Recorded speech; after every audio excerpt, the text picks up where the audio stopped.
हमारे पास जो anterior pituitary के हार्मोन्स थे वो हम लोग कवर कर चुके हैं। हम एंटीरियर पिट्यूटरी के हार्मोन्स को याद करते हैं फ्रॉम द फ्लैट पिग। अब जो फ्लैट पिग है उसका निमोनिक है, तो इसमें हमारे पास क्या होता है कि हमारे जो एफ से FSH होता है हम लोग कवर कर चुके हैं, LH होता है वो हम कवर कर चुके हैं। ACTH और TSH इनका जो चैप्टर है ना वो अलग से है हमारे पास, तो इसलिए हम लोग यहाँ पे कवर नहीं किया। उसके बाद प्रोलैक्टिन हम लोग कवर कर चुके हैं, गोनाडोट्रोपिन रिलीजिंग हार्मोन हम कवर कर चुके हैं, ठीक है। तो अब हम आते हैं पोस्टीरियर पिट्यूटरी के हार्मोन्स पे। पोस्टीरियर पिट्यूटरी में सिर्फ 2 हार्मोन्स होते हैं, ऑक्सीटोसिन और वैसोप्रेसिन या ADH जिसको हम लोग बोलते हैं। ऑक्सीटोसिन हमें पता है एक नॉन पेप्टाइड है और हम लोग बचपन से पढ़ते हैं इसका काम क्या होता है, यूट्राइन की कॉन्ट्रैक्शन करवाना। हम लोग उसको IV दे देते हैं फॉर डिलीवरी के टाइम, ताकि यूट्राइन की कॉन्ट्रैक्शन बढ़ जाए। लेकिन अब इसमें इंपॉर्टेंट जो बात है वो ये हार्मोन याद करना, एटोसाइबिन। अब जो एटोसाइबिन ड्रग है ना ये क्या होती है, ये इसकी एंटागोनिस्ट है ऑक्सीटोसिन की, तो ये हम लोग एज ए टोकोलाइटिक देते हैं। अब टोकोलाइटिक क्या होती है, वो सारी ड्रग्स जो सप्रेस करती हैं प्री टर्म लेबर को। प्री टर्म लेबर को कौन सप्रेस करेंगी, जो यूट्राइन की कॉन्ट्रैक्शन को, फालतू की जो यूट्राइन की कॉन्ट्रैक्शन उनको जो रोकेंगी ड्रग्स, वो हमारे पास जो है ना हमारे पास एज अ टोकोलाइटिक एजेंट या जो प्री टर्म लेबर को रोकने वाली ड्रग्स होंगी, ठीक है।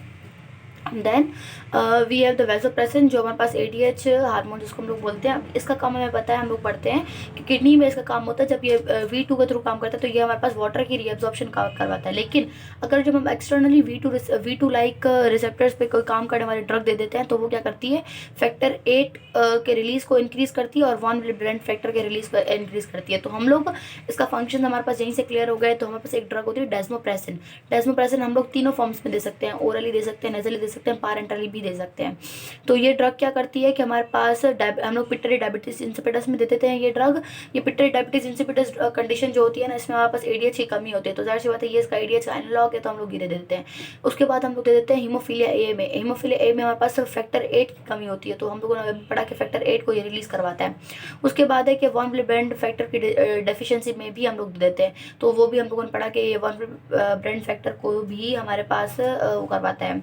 वॉन विलेब्रेंट फैक्टर होता क्या है, वॉन विलेब्रेंट फैक्टर एक सिमेटिंग एजेंट के तौर पे काम करता है हमारे पास बिटवीन अब ये एक तरफ ये प्लेटलेट को ज्वाइन करवाता है, दूसरी तरफ से ना यहाँ जहाँ पे हमें चोट लगी होती है एंडोथेलियल कोलेजन जो हमारे पास होती है उस सब एंडोथेलियल कोलेजन जो होती है उसके साथ उसको अटैच करवाता है प्लेटलेट को, और प्लेटलेट प्लग की फॉर्मेशन करवाने में हेल्प करता है। तो ये होता है, ये हम लोग मोस्टली हम पैथोलॉजी में आप ज़्यादा देखेंगे। उसके बाद हमारे पास ड्रग है वैसोप्रेसिन। अब वैसोप्रेसिन जो है ना हमारे पास वैसोप्रेसिन V2 पे काम कर रही थी, वैसोप्रेसिन V1 रिसेप्टर्स पे काम करती है। तो ये जो V1 पे रिसेप्टर्स पे काम कर रही है ना, तो ये क्या करेगी कि ट्रीट करेगी पेशेंट्स को, उन पेशेंट्स को हम लोग देते हैं जिसमें ब्लीडिंग हो रही होती है फ्रॉम द इसोफेजियल वारिसेस या कॉलन डायवर्टिक्यूला। उसके बाद आते हैं इसके एंटागोनिस्ट पे। इसके एंटागोनिस्ट में हमारे पास एप्टिन्स आते हैं, कॉन्वी आता है, टॉल्वी एप्टिन आता है, ठीक है। तो ये क्या करते हैं कि फ्लूइड की रिटेंशन को रोकते हैं, मतलब जिनमें हमारे पास फ्लूइड ज़्यादा है, जाहिर से पता हम लोगों को पढ़ा ना ADH का काम है कि फ्लूइड रिटेंट करवाना। अब जिनमें हमारे पास ऑलरेडी फ्लूइड ज़्यादा, जैसे कि हार्ट फेलियर का पेशेंट होता है हमारे पास, उसमें क्या होता है एडिमा हो रही होती है। अब एडिमा वाले पेशेंट्स में हम लोग को हम लोग दे देते हैं ताकि फ्लूइड रिटेंशन कम हो जाए, ठीक है। या फिर हम लोग उनमें दे देते हैं जिनमें हाइपोनेट्रीमिया होती है। अब हाइपोनेट्रीमिया वाले पेशेंट्स में भी हमारे पास क्या होता है कि जो है ना फ्लूइड बहुत ज़्यादा जो है ना वो हो रहा होता है हाइपरनेट्रिमिया, तो उनमें भी हमारे पास हम लोग दे देते हैं, ठीक है। So that was all about the chapter. Thank you so much for watching.